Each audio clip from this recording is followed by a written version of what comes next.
Hello दोस्तों, Brajesh Chandra learning channel में आपका स्वागत है। दोस्तों, प्राचीन भारतीय इतिहास पर मैं अपनी अगली प्रस्तुति के साथ आपके समक्ष उपस्थित हूँ। प्रस्तुत वीडियो में हम लोग मौर्योत्तर काल में आर्थिक विकास इस विषय पर चर्चा करेंगे। जैसा कि आप सबों को पता है कि सिविल सर्विसेज परीक्षाओं के लिए यह एक महत्वपूर्ण टॉपिक है। इससे संबंधित प्रश्न विश्वविद्यालयों द्वारा आयोजित परीक्षाओं में भी पूछे जाते हैं। तो प्रस्तुत अध्ययन सामग्री प्रारंभिक एवं मुख्य परीक्षाओं के साथ साथ विश्वविद्यालयों द्वारा आयोजित परीक्षाओं के दृष्टिकोण से भी अत्यंत उपयोगी है। तो आइए इसे देखते हैं। दोस्तों, जैसा कि आप सबों को पता है कि मौर्योत्तर काल में प्रायः संपूर्ण भारत से अर्थव्यवस्था के विभिन्न घटकों में व्यापक विकास दिखाई देता है। वस्तुतः बुद्ध काल में आर्थिक विकास की जिस प्रक्रिया का सूत्रपात हुआ वह इस काल में आकर के अपने चरम पर पहुंच गई। बुद्ध काल के आर्थिक विकास से संबंधित एक अध्ययन सामग्री मैं पहले ही आपके समक्ष प्रस्तुत कर चुका हूं। प्रस्तुत वीडियो में हम लोग मौर्योत्तर काल की अर्थव्यवस्था के जो महत्वपूर्ण अभिलक्षण हैं उन पर चर्चा करेंगे। इसके अंतर्गत कृषि, भूमि अनुदानों का प्रारंभ, व्यवसायों का विकास, श्रेणी व्यवस्था, नगरीकरण, यातायात मार्गों का विकास, मुद्रा अर्थव्यवस्था का विकास, व्यापारिक विकास और आर्थिक विकास में धर्म की भूमिका, इन तथ्यों पर चर्चा की जाएगी। अगर आपने इस विषय से संबंधित पूछे जाने वाले प्रश्नों पर गौर किया होगा तो आपने देखा होगा कि मौर्योत्तर कालीन अर्थव्यवस्था पर समग्र रूप से प्रश्न पूछा जाता है या फिर अर्थव्यवस्था के किसी एक महत्वपूर्ण अभिलक्षण को केंद्र में रखते हुए आपसे शॉर्ट नोट्स पूछे जाते हैं। प्रस्तुत वीडियो को मैंने इन्हीं आवश्यकताओं को ध्यान में रखते हुए तैयार किया है और मुझे उम्मीद है कि निश्चित रूप से यह अध्ययन सामग्री आपके लिए अत्यंत उपयोगी साबित होगी। तो आइए इसे देखते हैं। सबसे पहले हम लोग कृषि पर चर्चा करते हैं। तो दोस्तों, इस काल में गंगा घाटी में प्रचलित कृषि कार्य से संबंधित तकनीकी जैसे कृषि कार्य में लोहे का प्रयोग, मंडल कूपों का निर्माण, सिंचाई के साधनों का विकास लगभग संपूर्ण भारत में हो चुका था। दूसरी महत्वपूर्ण बात कि मौर्य काल से भिन्न कृषि भूमि का विस्तार एवं विकास जो था वह मौर्योत्तर काल में निजी प्रयत्नों के विषय थे। जैसा कि आप लोगों को पता है कि मौर्य काल में जो कृषि क्षेत्रों का विस्तार किया जा रहा था वह राज्य के प्रयत्नों से हो रहा था। राज्य भी इसमें सक्रिय था। मिलिंद प्रश्न और मनुस्मृति, इन दो ग्रंथों से कृषकों के भूस्वामित्व की पुष्टि होती है। यद्यपि मिलिंद प्रश्न में राजा को संपूर्ण भूमि, जंगलों, खानों आदि का स्वामी बताया गया है, फिर भी लौकिक प्रयोजनों हेतु भूमि के खरीद बिक्री के साहित्यिक एवं अभिलेखीय प्रमाण के अभाव से यह स्पष्ट होता है कि निजी भूस्वामित्व का क्षेत्र जो था वह सीमित ही रहा होगा। आगे बढ़ते हैं। सिंचाई सुविधाओं का विकास व्यावसायिक व्यापारिक संगठनों तथा निजी प्रयत्नों के विषय थे। यद्यपि मौर्योत्तर काल में राज्य द्वारा इस संदर्भ में किए गए दो प्रयासों का उल्लेख मिलता है। पहला, खारवेल ने एक नहर का निर्माण करवाया था और दूसरा, रुद्रदामन ने मौर्यकालीन सुदर्शन झील की मरम्मत करवाई थी। इस तथ्य की चर्चा हमने पहले मौर्यकालीन अर्थव्यवस्था से संबंधित अध्ययन सामग्री के अंतर्गत किया है। तो इससे अनुमान लगाया जाता है कि खेतों का आकार प्रायः छोटा ही होता था। अगली महत्वपूर्ण बात कि कृषि में अधिशेष उत्पादन की प्रवृत्ति थी जो इस काल के आर्थिक विकास का मूलाधार थी। आगे बढ़ें। अब इस मौर्योत्तर कालीन अर्थव्यवस्था की दूसरी महत्वपूर्ण विशिष्टता थी भू अनुदानों का प्रारंभ। तो इस काल में धार्मिक प्रयोजनों के लिए करमुक्त भूमि अनुदान की प्रथा प्रारंभ हुई। शासकों के अतिरिक्त व्यापारिक व्यवसायिक संगठनों द्वारा भी बौद्ध एवं जैन संघों तथा ब्राह्मणों को भूदान दिया जाता था। इसका एक अन्य उद्देश्य कृषि भूमि के विस्तार से भी था, क्योंकि दान में प्रायः भूमि ही प्रदान की जाती थी, उसके प्रशासनिक अधिकार नहीं दिए जाते थे। यह एक महत्वपूर्ण तथ्य है। कालांतर में दान ग्रहीताओं को भूमि से जुड़े प्रशासनिक अधिकार जब प्रदान कर दिए गए तो सामंतवादी प्रथा का विकास हुआ। इसकी चर्चा हम लोग अलग से एक अध्ययन सामग्री के अंतर्गत करेंगे। तो जो भूमि अनुदान दिया जाता था उसमें प्रशासनिक दायित्व उसके साथ जुड़ा हुआ नहीं रहता था। यह एक महत्वपूर्ण तथ्य है। मनुस्मृति के अनुसार इस काल में राजस्व अधिकारियों को भी भूमि दान दिए जाते थे। यह भी एक महत्वपूर्ण तथ्य है कि मनुस्मृति में केवल राजस्व अधिकारियों को भूमि दान दिए जाने का उल्लेख मिलता है, परंतु अन्य अधिकारियों के संदर्भ में ऐसा कोई उल्लेख नहीं मिलता है। आगे बढ़ें। अब व्यवसायों का विकास। तो दोस्तों, इस काल में विभिन्न व्यवसायों का विकास हुआ। जैसे पूर्व मौर्ययुगीन ग्रंथ है दिघनिकाय, उसमें सिर्फ 24 व्यवसायों का उल्लेख मिलता है। वहीं महावस्तु से राजगृह में 36 प्रकार के व्यवसायों का उल्लेख मिलता है। मिलिंद प्रश्न में 75 व्यवसायों का उल्लेख है, जिनमें से 60 का संबंध विभिन्न प्रकार के शिल्पों से है तथा इसमें भी 8 का संबंध धातुओं से है।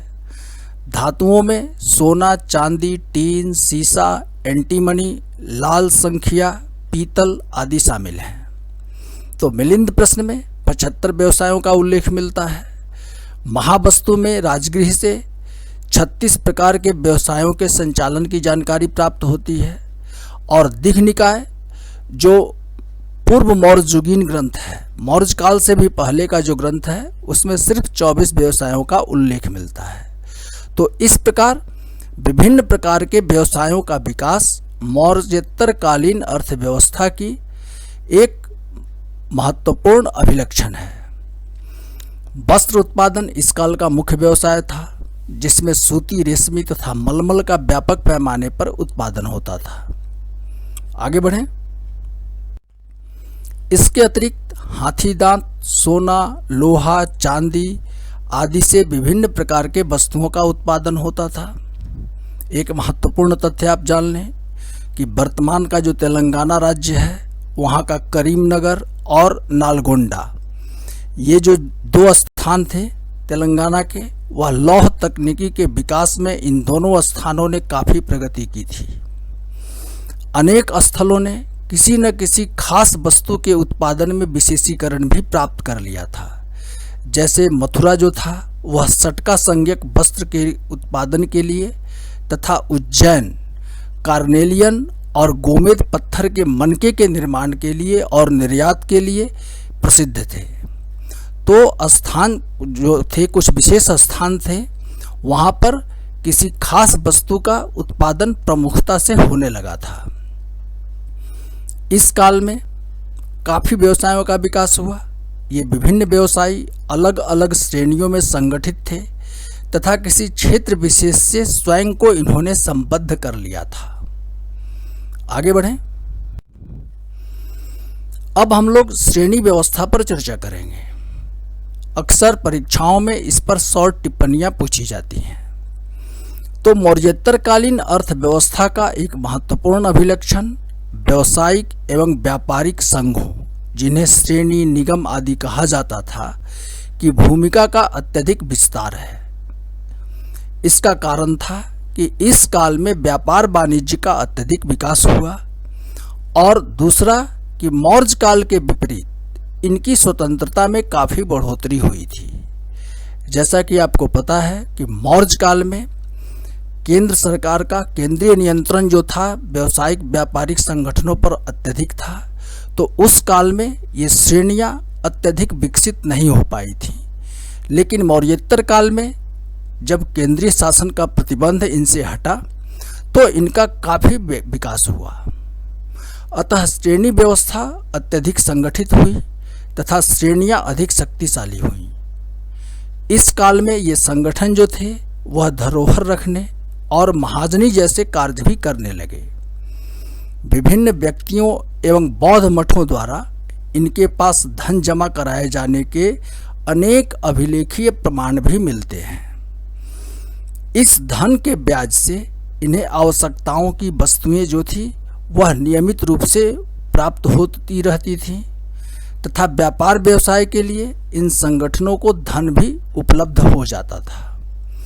तो मौर्योत्तरकालीन अर्थव्यवस्था का यह एक महत्वपूर्ण अभिलक्षण है कि जो व्यापारिक व्यावसायिक श्रेणियां थी उनका काफी विकास हुआ। आगे बढ़ते हैं। श्रेणी संगठनों के ये कार्य जो थे इनकी विश्वसनीयता एवं अस्थायित्व को प्रमाणित करते हैं। अर्थात कि शासन में परिवर्तन तो हो सकता था, होता रहता था, लेकिन ये श्रेणियां जो थी व्यावसायिक व्यापारिक श्रेणियां, इनका अस्थायित्व बना रहता था, चाहे शासन किसी का भी हो। ये श्रेणियां एवं निगम जो थे वे संबद्ध सदस्यों को सामाजिक मर्यादा एवं बहुत हद तक सुरक्षा भी प्रदान करती थी। उत्पादन प्रक्रिया का निर्धारण तथा उत्पादित माल के मूल्य एवं वितरण से संबंधित नियमों का प्रतिपादन भी इन्हीं संघों के द्वारा किया जाता था। इनके अपने झंडे, प्रतीक चिन्ह, मोहरे आदि होते थे। इनके नियम कानून को राज्य द्वारा मान्यता प्रदान की जाती थी। तो श्रेणी व्यवस्था के ये एक महत्वपूर्ण अभिलक्षण है, ये कुछ महत्वपूर्ण अभिलक्षण है, इन्हें आप ध्यान से देख लें। आगे बढ़ते हैं। अब हम लोग नगरीकरण पर चर्चा करते हैं। दोस्तों, वैसे नगरीकरण से संबंधित अध्ययन सामग्री मैंने पहले ही आपके समक्ष प्रस्तुत किया है, जिसमें नगरीकरण के विभिन्न पहलुओं की विस्तृत विवेचना की गई है। तो बुद्ध काल में प्रारंभ हुई नगरीकरण की प्रक्रिया इस काल में अपने पूर्णता को प्राप्त की। तकनीकी रूप से पक्के ईंटों एवं लोहे की कड़ियों का प्रयोग भवन निर्माण में प्रमुखता से होने लगा। नगरों से संबंधित साहित्यिक एवं पुरातात्विक साक्ष्य इस काल के नगरों की समृद्धि को व्यक्त करते हैं। नगरों में वाराणसी, कौशाम्बी, उज्जैन, तक्षशिला, प्रतिष्ठान, अमरावती, नागार्जुनकोंडा आदि सम्मिलित हैं। व्यापारिक विकास के कारण इस काल में कई बंदरगाहों का भी विकास हुआ, जैसे पश्चिमी तट पर भड़ौच एवं सिंधु नदी तट पर बरबापीकोन प्रमुख बंदरगाह थे, जहां से अरब देशों जैसे मिस्र, लाल सागर आदि को जहाज जाते थे। पूर्वी तट पर ताम्रलिप्ति, अरिकामेडु, मुसोलीपट्टनम, कावेरीपत्तनम ये पूर्वी तट के कुछ प्रमुख बंदरगाह थे, जहां से बर्मा, श्रीलंका एवं अन्य दक्षिण पूर्व एशियाई देशों से व्यापारिक संबंध स्थापित किए गए थे। आगे बढ़ें। इन विभिन्न नगरों में रहने वाले व्यापारी, व्यवसायी एवं शासक समूहों के विलासिता संबंधी वस्तुओं की मांग ने ही आंतरिक एवं विदेशी व्यापार को प्रोत्साहन दिया था। अब हम लोग यातायात मार्गों का विकास जो हुआ इस काल में, उस पर चर्चा करते हैं। तो मौर्य काल में ही उत्तर भारत के व्यापारिक मार्गों का विकास हो चुका था। इसमें उत्तरापथ सर्वाधिक महत्वपूर्ण मार्ग था। यह तक्षशिला से आधुनिक पंजाब होता हुआ पाटलिपुत्र तथा इसके पूर्व स्थित ताम्रलिप्ति को जोड़ता था। दूसरा प्रमुख मार्ग तक्षशिला को उज्जैन से जोड़ता था और यह आगे बढ़कर के भड़ौच एवं प्रतिष्ठान से जाकर के मिल जाता था। इस काल में दक्षिण भारत में मार्गों का विकास हुआ। दक्षिण भारत में समुद्र तट के साथ साथ एवं पर्वतीय दर्रों से होकर के अनेक मार्ग विकसित हुए थे। तो यातायात मार्गों का भी इस काल में व्यापक विकास हुआ, विशेष करके दक्षिण भारत में। आगे बढ़ें। अब हम लोग मुद्रा अर्थव्यवस्था के विकास पर चर्चा करेंगे, जो कि इस काल के अर्थव्यवस्था का एक महत्वपूर्ण अभिलक्षण है और इससे संबंधित शॉर्ट नोट्स परीक्षाओं में पूछे जाते हैं। तो दोस्तों, इस काल में मुद्रा प्रणाली ने भी काफ़ी प्रगति की। शासकों के अतिरिक्त व्यापारिक एवं व्यावसायिक संगठनों तथा अनेक गणराज्यों जैसे अर्जुनायनों, यौधेयों आदि ने इस काल में अपने सिक्के जारी किए। अर्जुनायनों और यौधेयों ये जो गणराज्य थे, इनके सिक्के पुरातात्विक खुदाइयों में प्राप्त होते हैं। सिक्कों के स्तर में भी सुधार हुआ। इन पर विभिन्न तरह के संकेत जारी किए जाने वाले संगठनों के नाम आदि का अंकन होने लगा। यह संभवतः हिंद यूनानी शासकों के प्रभाव का परिणाम था। अगला महत्वपूर्ण बात कि कुषाणों ने बड़ी मात्रा में शुद्ध सोने के सिक्के जारी किए। वैसे काफ़ी मात्रा में सर्वाधिक मात्रा में सोने के सिक्के जारी करने का श्रेय गुप्तों को प्राप्त है, लेकिन कुषाणों को शुद्ध सोने के सिक्के काफ़ी अधिक मात्रा में जारी करने का श्रेय प्राप्त है। कुषाणों ने दैनिक लेन देन हेतु तांबे के सिक्के भी जारी किए। इसी प्रकार दक्षिण भारत में सातवाहनों ने भी टीन, पोटीन, तांबा एवं शीशे के सिक्के जारी किए थे। ये महत्वपूर्ण तथ्य हैं। अक्सर प्रारंभिक परीक्षाओं में इससे संबंधित प्रश्न पूछे जाते हैं। तो सातवाहनों ने टीन, पोटीन, तांबा और शीशे के सिक्के जारी किए थे। आगे बढ़ें। मौर्योत्तर काल में रोमन सिक्कों के 75 ढेर प्राप्त होते हैं, 75, जो अधिकांशतः दक्षिण भारत से मिलते हैं। उत्तर भारत में इसकी कमी का कारण यह माना जाता है कि कुषाणों ने संभवतः इन्हें पुनः अपने नामों से ढलवा लिया था। फिर भी कुषाण इस काल में मध्य एशिया एवं बिहार के स्वर्ण खदानों का उपयोग करते थे। इस काल में संपूर्ण भारतवर्ष से लगभग 175 प्रकार के सिक्के प्राप्त होते हैं। प्रारंभिक परीक्षाओं के दृष्टिकोण से ये कुछ महत्वपूर्ण तथ्य हैं। आगे बढ़ें। अब हम लोग मौर्योत्तर काल के व्यापारिक विकास पर चर्चा करेंगे। तो दोस्तों, व्यापारिक विकास के दृष्टिकोण से मौर्योत्तर काल का महत्वपूर्ण स्थान है। इस काल में न केवल आंतरिक व्यापार का विकास हुआ, बल्कि विदेशी व्यापार भी इस काल में काफी विकसित हुआ। वैसे मौर्योत्तर काल के जो विदेशी संबंध थे, उस पर अलग से मैंने एक अध्ययन सामग्री आपके समक्ष प्रस्तुत कर चुका हूं पहले। इसका प्रमुख कारण था, जो इस काल में मौर्योत्तर काल में जो व्यापारिक विकास हुआ, इसका प्रमुख कारण था कुषाण साम्राज्य की अंतर्राष्ट्रीय स्थिति और रोमन तथा चीन के हान साम्राज्य का उदय।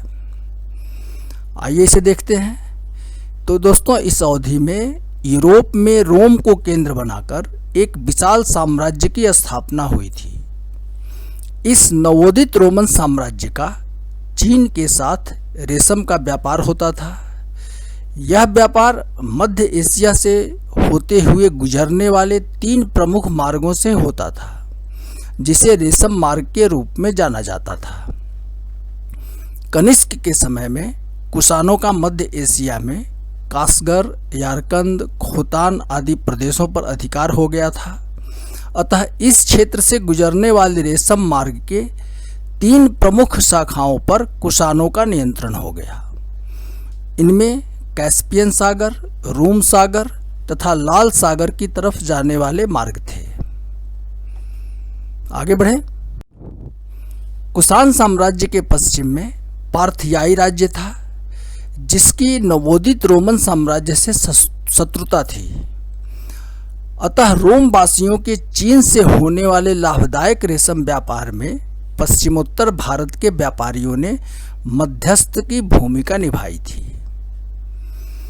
साथ ही इसी काल में नवोदित रोमन साम्राज्य के पूर्वी हिस्से तथा चीन के हान साम्राज्य में भारतीय उत्पादों, विशेषकर मसालों के लिए जबरदस्त मांग पैदा हुई। विशेष बात यह है कि रोमनों के मसालों की मांग की स्थानीय आपूर्ति संभव नहीं होने से भारतीयों ने दक्षिण पूर्व एशियाई देशों से मसालों का आयात कर उनका पुनर्निर्यात रोमनों को किया था। तो दक्षिण पूर्व एशियाई देशों के साथ भारत का व्यापार की शुरुआत इसी कारण हुई। जो रोमन साम्राज्य में भारतीय मसालों की मांग थी, वह भारतीय उत्पादों से पूरा नहीं हो पाता था, तो भारतीय व्यापारी दक्षिण पूर्व एशियाई देशों से मसालों का आयात करते थे, लाते थे और उनका पुनर्निर्यात रोमनों को किया जाता था। इसके अतिरिक्त एक महत्वपूर्ण तथ्य आप जान लें कि प्रथम सदी ईस्वी में हिप्पालस ने मानसूनी हवाओं की खोज की थी कि अरब सागर में मानसूनी हवाएं चलती हैं। तो इस खोज ने भी व्यापारिक विकास में महत्वपूर्ण भूमिका निभाई। मौसमी हवाओं की खोज से अब व्यापारी जहाज जो थे, व्यापारिक जहाज, इन हवाओं के सहारे सीधे अरब सागर को पार करते हुए भारत के पश्चिमी तटों पर पहुंचने लगे। पहले वे समुद्र तट का अनुसरण करते हुए आते थे, जिससे समय एवं दूरी बढ़ जाती थी। तो मानसूनी हवाओं की खोज के कारण व्यापार में काफी प्रगति आई। तो जो ये कारण ऊपर बताए गए हैं, इन कारणों के सम्मिलित प्रभाव से इस काल में भारत का विदेशी व्यापार अपने चरम पर पहुंच गया। पेरिप्लस ऑफ द एरिथ्रियन सी एक पुस्तक है।